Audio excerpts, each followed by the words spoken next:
예. 그동안 잘들 지내셨어요? 네. 네, 반갑습니다. 아주 기쁘게 또 공부하죠. 성부와 성자와 성령의 이름으로 아멘.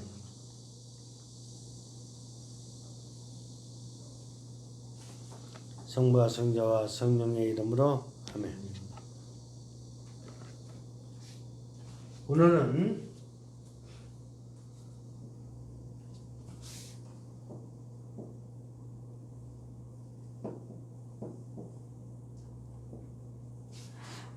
나의 네 힘, 네 가지 힘이라는 뜻인데 꼭 뭐가 네 가지 힘일까요?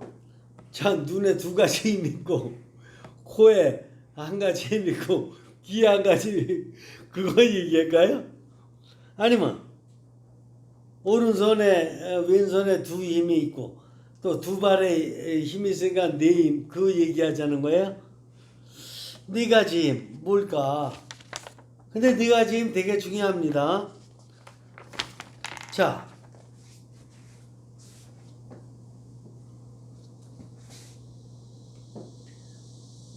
나의 육신적인 힘 있습니까? 그렇죠. 나의 정신의 힘이 있습니까? 그렇죠. 나의 영의 힘 있습니까? 그렇죠. 그 다음에 중심에는 언제나 형성하는 신적 신비, 형성의 신비이니까 중심에. 그 다음에 이웃이 있고, 그 다음에 상황이 있고, 그 다음에 세계가 있는데 상황과 세계는 넓은 차이만 달라지 똑같은 거니까 이건 사회 역사입니다.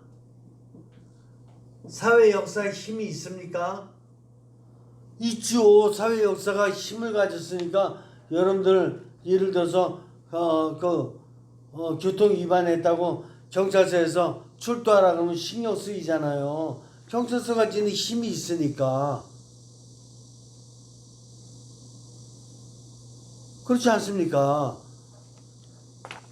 자,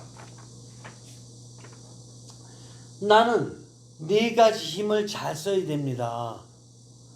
내가 가진 세 가지의 힘과 사회 역사의 힘까지 잘 써야 돼요. 자, 여러분들 이제 생각해 봅니다. 여러분들 태어났을 때예요.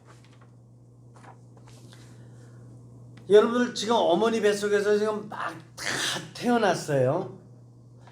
다 태어났으면은 태어난 그 상태 그 자체로도 해서 육신의 힘이 있습니까 없습니까? 다 태어났어. 육신의 힘이 있습니까 없습니까? 육신의 힘은 있어요. 울잖아요. 그래서 울고 그러고 나서 그 다음에 잘 모르겠어. 운다는 거 몇 개를 못 들어봤어. 그리고 막 선발 조금씩 움직일 거야. 애가 육신의 힘이 있어. 정신의 힘이 있습니까 없습니까? 정신의 힘은 없어요. 영의 힘은 있습니까 없습니까? 없어요. 없어요. 그 다음에 그 사회 역사의 힘을, 사회 역사의 분위기를 갖다 볼 수 있잖아요. 내가 태어날 적에 만약에 집에서 태어났다면은 집에 분위기가 힘이 있을 거고, 병원에 태어났다 하면은 병원 분위기가 있을 것입니다. 사회 역사가. 그러면 집에서 태어났다 그런다 그러면 집에 부모님이 있든지 누가 있을 것이에요. 병원에서 태어났다면 의사와 간호사 이런 사람들이 있겠죠. 그리고 내가 태어났을 적에 형성하는 신적 신비 같이 계셨습니까? 안 계셨습니까? 계셨습니다. 잘 모르죠. 잘 모르지. 그런데 우리가 지금 다 크고 나서 보니까 희미하게라도 이분께서 나를 태어나도록 섭리하셨다. 의사가 나 태어나도록 해준 게 아니고 부모님이 나 태어나게 해준 게 아니고 그런적으로 놓고 보면은 이분께서 나를 태어나도록 해주셨다는 것을 늦게 깨닫는 거지. 그 당시에는 못 깨닫지만. 그렇습니까? 그래. 내가 이제 어디 갔어요? 중학생이든지 고등학생이든지 이제 커지 않았습니까? 그러면은 육신의 힘은 어디 가서 있죠? 육신의 힘 있습니까? 없습니까? 있죠. 중고등학생들 힘이 펄펄 날르죠. 정신의 힘은 태어난 적에는 정신 없었잖아요. 뭐 머리 쓸 줄 몰랐잖아요. 근데 정신의 힘이 생겼죠. 그렇지 않습니까? 근데 중고등학생들 영의 힘은 있어요? 저 있는 학생도 조금 있지만 없는 사람이 더 많죠. 그러니까 이거 나서 조금 세모 조그맣게 이렇게 해놓을 수밖에 없죠. 그래도 중고등학교 때 영의 힘을 좀 갖고 있다 그래도 뭐 성당 다니는 사람 학생이라면 좀 복사 조금 했다든가 성가대 조금 한 것밖에는 깊이 있게는 모르잖아요. 그러니까 영의 힘이 조금밖에 없다고밖에 볼 수가 없어요. 그렇죠? 그러면 상황은 어떻게 했습니까? 중고등학생이면 여러분들 중고등학생 때 생각해보면 알죠? 상황은 집이든지 그 다음에 어디입니까? 그렇지 뭐 학교이든지 그럼 또 왜 가끔 다 찐빵집 가지 않았어요? 다 모범생들이 다 찐빵집 안 가신 모양이네. 찐빵집에 찐빵집 영화관은 안 갔지만은 찐빵집. 그러면 여기 이웃은 누가 있었습니까? 물론 가정에서는 부모님이 있는 거니까 부모님이 있고 그 다음에 누가 있죠? 친구들. 예? 친구들. 그렇지. 친구들 있고 그 다음에 선생님. 그렇죠. 선생님들 있어야죠. 학교 가면은 이런 사람들이 뭐 주류 아니에요. 주가 그렇다 이거죠. 다른 사람들도 길거리에서 만날 수도 있고 그러긴 하지만은 주가 이렇다 이거죠. 그렇죠. 그런데 40대 내지 50대가 됐어요. 40대 내지 50대면은 이제 어느 정도 인생을 좀 살아봤죠. 공부도 다 마쳤고. 그러면 이제 나의 상황을 놓고 봤을 적에 상황이 40대 50대면은 대부분 어디 가서 있습니까? 집은 항상 있어야 되죠. 그 다음에 직장 내지 이제 주부는 이제 가정에 있는 거고 또 이제 학생 시절을 넘어갔으니까 신앙생활 하는 사람도 있겠죠. 또 취미생활 좀 하겠죠. 그러면은 여기 이웃에 누가 있겠습니까? 일단 40, 50대니까 결혼했다고 봐야 되잖아요. 부부. 요즘 뭐 부모랑 같이 사는 집안은 거의 없잖아요. 또 자녀 있겠죠.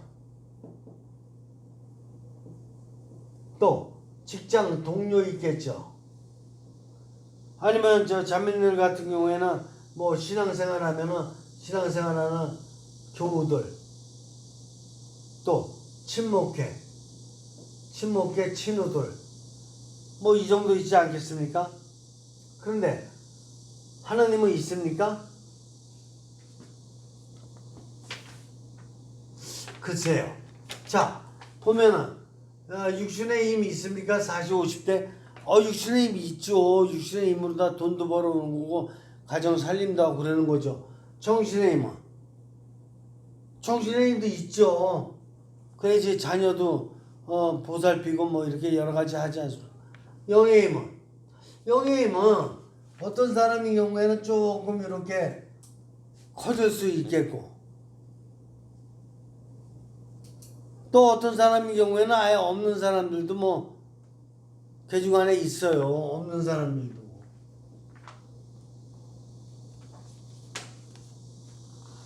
자, 이렇게 되죠.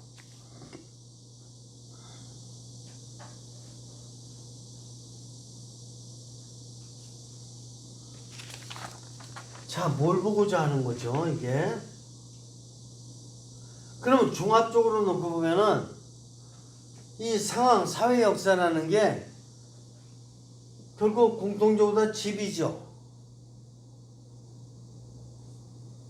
그 사회 역사는 하여간 가정이 중요하지 않습니까? 그 다음에 이게 병원에서 학교로, 학교에서 직장으로. 그렇다 그래서 이게 막 5개, 6개 있는 건 아니잖아요. 그리고 좀 신앙 내지 취미생활이 좀 한두 개 더 있을 수가 있는 거죠. 근데 무엇보다도 이 모든 것을 사는 거는 누구죠? 나지요. 나. 근데 중학생 때, 이 중학생 때 보면은 육신은 언제 쓰죠? 어디서 많이 쓰죠? 교실에서 많이 쓰지 않나요? 또 운동장에서. 근데 날이 가면 갈수록 점점 더 공부하는 쪽에 무게가 실리고 운동장 쪽은 자꾸 줄어들어요. 그리고 정신은 어디다 쓰죠? 정신은 공부를 하는 거니까, 그러니까 이게 교과서죠. 참고서. 그리고 컴퓨터. 요즘 학생들은 뭐 컴퓨터 빼놓을 수 없잖아요. 영어는 언제 쓰나요? 중고등학교 때. 아니, 일반적으로 얘기하는 거예요. 특별히 어떤 좀 특이하게 신앙생활하는 사람도 있긴 있어요. 그런데 일반적으로 얘기할 때, 웬만하면 다 좀 이렇게 사용하는. 아마도 시험 볼 때 좀 이렇게 잘 보게 해달라고 어떻게 간단하게라도 신앙을 가진 사람이라면 간단하게라도 기도하지 않을까요? 또 어떤 때 쓰죠? 아플 때. 아프면 어쨌든 간에 좀 낫게 해달라고 뭐 이렇게 하지 않을까요? 또 어떤 때 쓰죠? 용돈 달랠 때? 그럴 땐 기도까지는 안 해요. 그냥 머리 굴려서 그냥 용돈 타서 쓰지 기도까지는 안 해요. 이렇게 쓴다고 봐요. 또 40대 50대를 놓고 보죠.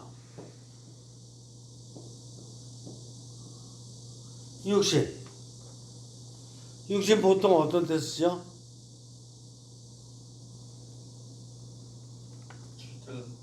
그렇죠. 직장 출퇴근할 때. 그리고 또 취미생활 때.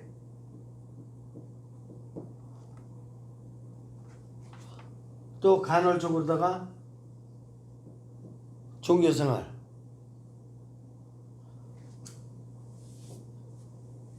정신은 뭐에 쓰죠? 정신은 지금 자녀 돌보면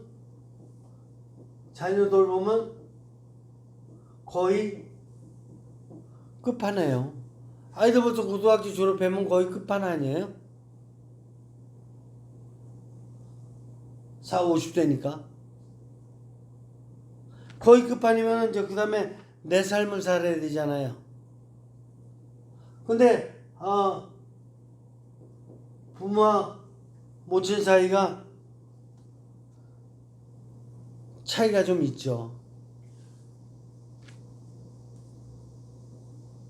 부모는 아빠는 뭐 직장 생활 아직도 할 수가 있지만 모친은 이거 자녀 돌봄 끝나고 나서 그 다음에 뭐 해야 되죠? 물론 종교 생활하는 사람은 나름대로 생활을 하지만 그렇지 않으면 어떻게 되죠? 취미생활 해야 되는데 취미생활도 애 기르느라고 힘을 다 빼버리고 나니까 취미생활 할 것도 만만하지가 않죠. 만만하지 않아요. 그러니까 제가 왜 이걸 자꾸 보는 거냐? 여기도 부친도 마찬가지로다가 직장에서 만약에 은퇴를 했던 명퇴를 나타나고 나면은 마찬가지 입장이 돼요. 그러면 그 다음에 뭐를 하게 되죠? 정신적으로다가 뭘 해야 될지를 모르고 혼동에 빠질 수 있어요. 이게 모친이 먼저 혼동에 빠지기가 쉬워요. 그러니까 할 일이 없고 이러다 보니까 자꾸 어떤 우울증도 걸리고 자격지심도 생기고 뭐 이상하게 내면에 병이 들기 시작해요. 남편도 은퇴하고 나면 그렇게 돼요. 이런 게 생긴다고요. 그러면 영적으로는 뭐 하죠? 영적으로 할 수 있는 거는 종교 서적을 본다든가 아니면은 나름대로 기도 생활을 한다든가 기도 생활 중에 뭐 가톨릭 같으면은 묵주 저 불교 같으면 염주를 돌리며 한다든가 어떤 이런 것들이 있을 텐데 정신적으로다가 이렇게 자녀 돌보고 직장 생활하고 그러다 보니까 이쪽에 익숙하지가 않거든요. 종교 생활에 이거 한다 그러지만 익숙하지가 않아요. 그러니까 이게 영의 생활이 거의 의미가 없어요.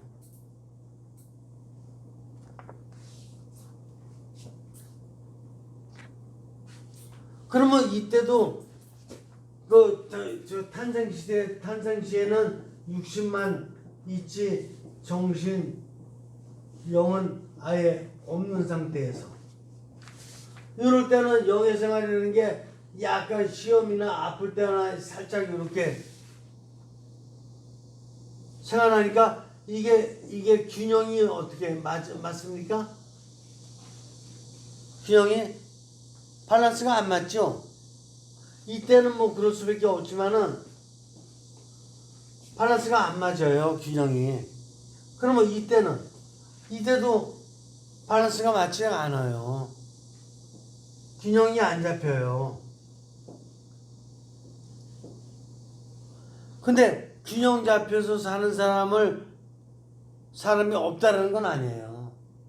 근데 사회생활을 하다 보니까 거의 대부분 균형을 맞게 생활할 수가 없어요.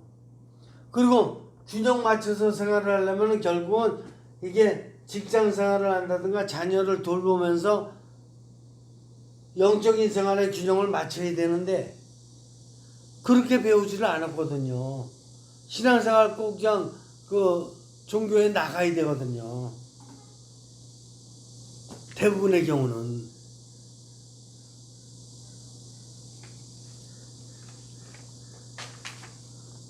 그냥 생각해보고자 하는 것이 여러분들 자신의 지금 현재의 모습이 이렇게 좀 변화오는 가운데 지금 현재가 어떠냐 이거예요.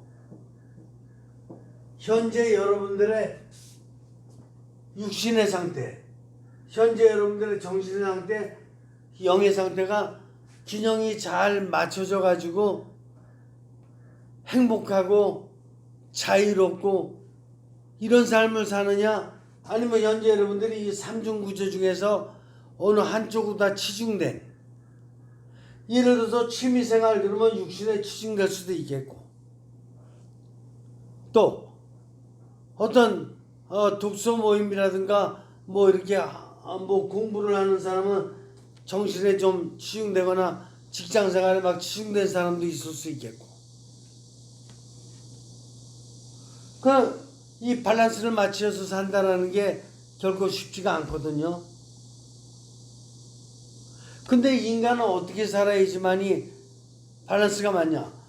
그러니까 육신과 정신과 영이 사회 역사하고의 관계에 있어서, 사회 역사의 관계에 있어서 밸런스가 맞춰져야지만이 네 가지 힘을 잘 사용하면서 형성적으로 살아갈 수 있다, 이렇게 보는 거거든요.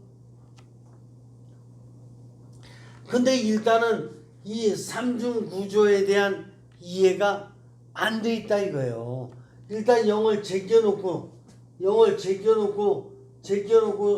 살으니까 육신과 정신적인 삶에만 몰두해 있는 경우가 거의 대부분이라 이거죠. 그러면 영의 힘이 중요하냐 안 중요하냐 이걸 물을 수밖에 없어요. 영의 힘 없이도 이 두 가지 힘 가지고도 만족하게 살 수 있다, 이렇게 된다 그러면 아마 가치관을 분명히 돈이라든가 지위라든가 이런 쪽에 두고 있을 거예요. 그래서 오늘날의 세상을 금꽃 맞는 세상이라고 얘기를 하는 거잖아요. 그러니까 돈이나 좀 벌었고 부동산이나 좀 많이 갖고 있고 이렇게 사는 사람은 자기 그냥 나 그냥 편하게 살 수 있다, 이렇게 계산하기가 쉽고, 영적인 기준에 둬가지고 자기의 어떤 그 가치를 갖다가 따지는 사람, 그런 사람들 그렇게 많지 않다고 봐요.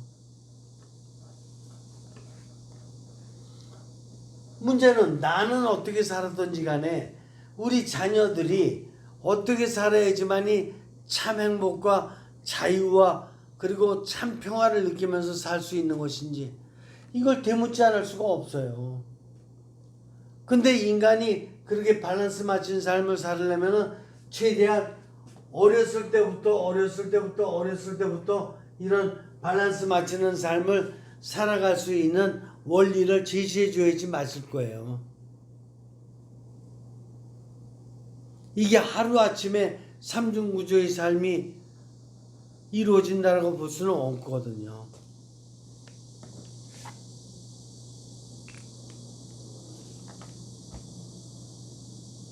여태까지 여러분들이 일생 살아왔던 거를 갖다가 한번 비교해 보면서 의문 나는 게 있을 것이에요. 예. 거기서 영을 쓸 때 시민이 예. 그 마음을 조금씩 쓰는 부분들 있잖아요. 예. 그거를 영을 썼다고 볼 수 있을까요? 중요한 질문이에요. 왜 그러냐면은 이 태어난 아기 입장에서 놓고 보면은 아기가 무슨 영을 느끼겠어요. 근데 아기가 영을 느낄 수가 있어요. 어떻게? 있잖아. 어머니가 아이를 갖다가 케어하잖아요. 돌보잖아요. 아이를 갖다 돌볼 적에 아이는 어떤 느낌을 갖느냐? 어머니에 대한 믿음을 가져요.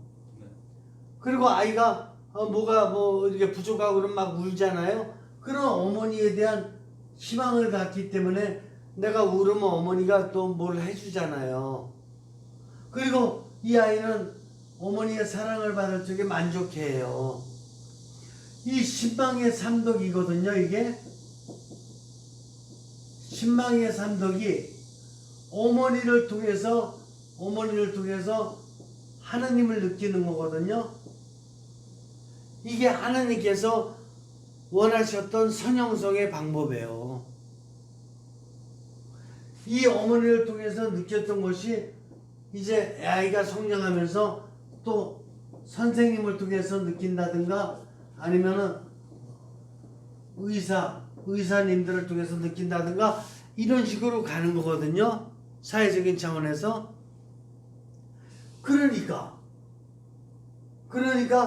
이 느낌이 어렸을 적에 갖는 이런 신망의 삶 덕에 이 느낀 이 아이는 이거를 하나님하고 연결만 시켜주면은 다음번 단계는 선생님이다. 다음번 단계는 의사님이다. 다음번 단계는 누구다. 이런 설명만 잘 연결시켜주면 그 연결이 하나님이 되는 거거든요. 이해가 되십니까? 그러니까 어린아이 때부터 영을 가르쳐 줄 수 있어요, 없어요? 있는 거라니까요. 이것이 하나님께서 원하셨던 초자연에 대한 자연적 이해 방법이라니까요. 그래서 하나님은 이런 현현을 하시는 거예요. 이게 자연을 통해서 하나님을 느낄 수가 있는 걸 자연적 현현이라 그러고, 인간을 통해서, 그러니까 어머니를 통해서 아이가 하나님을 배우거든요. 이걸 인간적 현현이라 그래요. 하나님은 어머니를 통해서, 선생님을 통해서, 의사님을 통해서 현현하셔요. 그러니까 이걸 인간적 현현이라 그러는데, 인간적 현현을 통해서 하나님을 배우는 것이 하나님께서 원하셨던 방법인 거예요. 이해가 되십니까? 근데 이걸 갖다가 자꾸 애한테 그냥 성경 읽으라 그럴 거예요. 애한테 하나님은 어떤 방법으로 가르쳐 주려고 그래요. 이런 자연을 통해서, 인간을 통해서 가르쳐 주는 것이 하나님께서 원하셨던 순리예요. 우리 그런 방법을 많이 연구를 해야 돼요. 그러니까 하나님을 직접 가르쳐 주려고 자꾸 성서만 가르치고 자꾸 뭐 특별한 체험만 시키려고 그러고 이런 것들이 잘못된 거예요. 자연적인 이런 조건 속에서 자연적인 방법으로. 좋은 질문이었어요. 또 있습니까? 이 안에 우리의 인생이 담겨 있는 거예요. 다른 게 아니고. 거기서 선생님 거기 영에 대한 점수는 낮아요. 근데 육신이나 정신의 점수는 높다. 그럴 경우도. 이렇게 봐야 되는 거예요. 어떻게 봐야 되냐면은 어린아이 때는 육신적으로만 사는 거니까 점수를 매길 수가 없죠. 근데 중고등학생이에요. 중고등학생은 정신적으로 공부하고 참고서 컴퓨터 이런 거 하는 시간이 많잖아요. 그러면 이게 하나님의 뜻은 뭐냐? 이렇게 그 하나님의 뜻은 이 정신을 가지고 교과서 공부하고 참고서 공부하고 컴퓨터 가지고 공부하고 이것이 이 학생의 무슨 생활이에요? 여기다가 의미 부여만 한다 그러면 학생들은 이게 영성 생활이에요. 그래서 이렇게 공부를 하기 전이라든가 후라든가 이렇게 하나님께 대해서 하나님을 느끼면서 좀 감사하는 마음을 좀 갖도록 한다든가 이렇게 하면서 이거 하는 게 이게 바로 뭐냐면은 영화된 정신이라는 거예요. 자기가 해야 될 걸 가지고 이것이 영적인 의미가 있는 것이다 이렇게 알아들어야지만이 신앙생활을 할 수 있는 것이지 이거 할 거 다 해가면서 또 영적인 생활이라 그래서 매일 교회 나가야 되고 매일 성서 읽어야 되고 매일 활동해야 되고 이렇게 되면은 신앙생활을 할 수가 없어요. 그리고 운동장 가는 게 영성생활이 아니에요. 이거를 그라운드 스피리추얼리티라는 거예요. 운동장 가는 게 거기서 영성생활을 하는 거예요. 운동하고 그러면서 나도 건강, 너도 건강. 건강해지는 게 영성이에요. 영성은 영을 어떻게 하는 게 아니에요. 영은 표시도 안 따요. 영성생활이라는 것은 육신으로 다 드러나고 정신으로 다 드러나는 거예요. 그러니까 이거는 육신이 교실 가서 있을 때는 이걸 클래스 스피리추얼리티라 그래요. 그라운드 스피리추얼리티. 이거는 북 스피리추얼리티. 이거는 컴퓨터 스피리추얼리티. 그러니까 지금 하고 있는 것이 하느님이 안 계시다면은 이런 것들이 있을 수가 없어요. 교과서도 있을 수가 없고 하느님이 다 능력 주신 걸로 하는 거거든요. 그러니까 이게 바로 뭐예요? 이게 교과서 현현이에요. 하느님의 힘이 교과서를 통해서 현현하시는 거예요. 이게 참고서 현현, 이게 컴퓨터 현현, 이게 교실 현현, 운동장 현현이에요. 이게 바로 제가 말씀드리는 우주적 현현이에요. 나무를 통해서 또 바다를 통해서 구름을 통해서 하느님의 신비스러운 힘을 느낄 수 있듯이 이게 바로 우주적 현현이에요. 그러니까 학생 시절은 이거 할 수밖에 없거든요. 책 보고 운동하고 이런 거. 이걸 통해서 하느님을 느낄 수 있도록 해주는 이런 바로 우주적 현현법을 알아야 돼요. 그리고 여기에 보면 누가 따라가요? 선생님, 학생. 이게 바로 인간적 현현이에요. 그 방법을 통해서 해야지 꼭 그냥 교회 나가서 꼭 시간을 많이 보내고 이런 거 해야지 깨달을 수 있는 거는 그거는 또 그 나름대로 어떤 일정 시간 해나갈 수도 있지만 그거에다 중심을 두고 한다면은 어느 정도 못 해나가요. 이거는 40, 50대 직장인들도 마찬가지예요. 이게 직장이 뭐예요? 직장이 영성 수련소예요. 직장에서 하는 내 소임이 하느님께서 주신 소임인 거예요. 이게 돈벌이의 소임만 되지는 않아요. 이 소임을 통해서 인류의 어떤 공영에 틀림없이 영향을 미치는 거예요. 직장 생활이. 자녀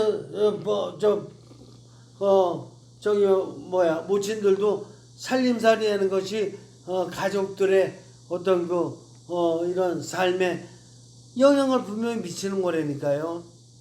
그러니까 그것이 영성생활이에요. 그걸 잘하는 게. 그래서 직장생활 잘할 수 있고 그렇게 이끌어야지. 그렇다고 성단 나가지 말라는 뜻이 아니에요. 때가 되면 다 은퇴하고 뭐하고 이렇게 되고 나서 50에 은퇴하든 60에 은퇴하든 나머지 인생이 50년 남았어요. 그때는 시간을 좀 더 내서 교회 가서 직접 신임 활동도 할 수 있고 또 활동도 할 수 있고 이런 그거는 나름대로 그때 가서 할 일이지만 일단은 이렇게 지금 내가 이런 제압을 해야 될 입장에서는 그런 제압을 해나가는 것을 영적으로다가 해나갈 수 있도록 도와줘야지만이 영화된 정신, 영화된 육신 생활이 되는 거다. 이렇게 볼 수가 있는 것이에요. 영만 따로 떨어진 영성생활은 그거는 환상이에요. 그거는 영지주의로 가는 이런 것일 가능성이 많아요. 육신과 정신이 몸담고 있는 곳이 영성생활 되도록 이렇게 하느님께서는 선영성을 갖다가 만들어 놓으신 거예요. 근데 우리는 육신생활, 정신생활 다 하면서 또 이 영적인 생활도 따로 그냥 와서 해야 되는 것만 강조를 하니까 따로 와서 하는 시간은 꼭 일정 시간 필요할지 몰라도 그래도 중심은 내 육신생활, 영성생활하는 곳에 정신생활하는 곳에서 영화된 이런 삶을 살도록 이끌어주는 것이 하나님의 뜻이다. 이렇게 볼 수가 있습니다. 이해가 되십니까? 너무나 중요한 질문이라 어쨌든 간에 계속해서 생각을 많이 해봐야 될 정말 오늘날 현대 어떤 현대인들의 삶의 중요한 거. 그렇기 때문에 신앙생활 따로 일상생활 따로 국밥이라는 말 나오는 게 왜 그러냐면은 일상생활이 삶이에요. 신앙생활도 삶이고. 그러니까 삶 안에 이게 같이 있는 거예요. 이걸 구분시키지 말고. 그래, 됐습니까? 그래, 오늘 그럼 여기서 마치겠습니다. 자, 기도하죠. 성부와 성자와 성령의 이름으로 아멘.